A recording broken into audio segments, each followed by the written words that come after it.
কেউ থাকবে না। মালাকুল মউত আজরাইলকে পর্যন্ত আল্লাহ কয়, আজরাইল কে জমিনে আর বাকি আছে? মালাকুল মউত আজরাইল কয়, মালিক আসমানের উপরে তুমি, আর আসমানের নিচে তোমার গোলাম আজরাইল। আল্লাহ পাক কয়, আজরাইল তুমি নিজেও মরে যাও। মালাকুল মউত আজরাইল নিজের জান কবজের নিজের আদেশ পেয়ে গেলেন। আল্লাহ কয়, আজরাইল রে, আজকে কেউ থাকবে না আমি আল্লাহ ছাড়া।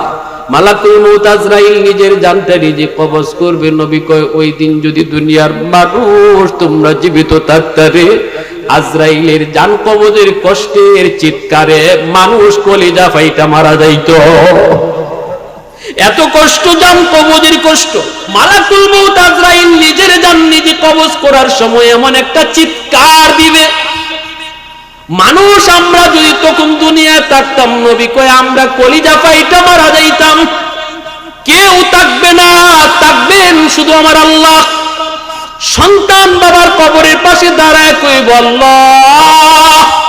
হাদিস শরীফ নবী কয়, ছোট্ট মাসুম বাচ্চাটা বাবার কবরের পাশে যায় যেই মাত্র কোরআন তেলাওয়াতের জন্য বিসমিল্লাহির রহমানির রহিম কয়া শুরু করেছে, মাত্র কবরের মধ্যে তার বাবার আযাব হইতেছিল।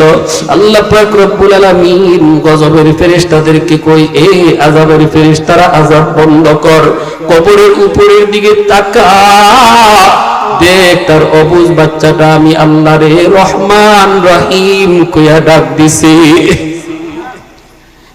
যেই বাচ্চা আমি আল্লাহকে রহমান রহিম কয়া ডাক দে, তার বাবারে আমি আল্লাহ আযাব দিতে পারি না রে।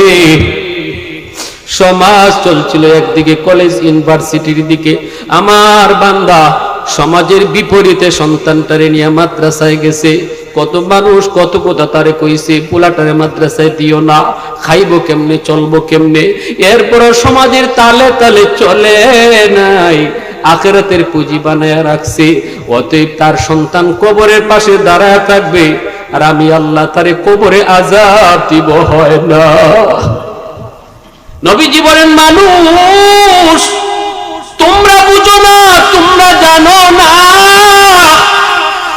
তোমরা হয়তো বুঝার চেষ্টা করো না,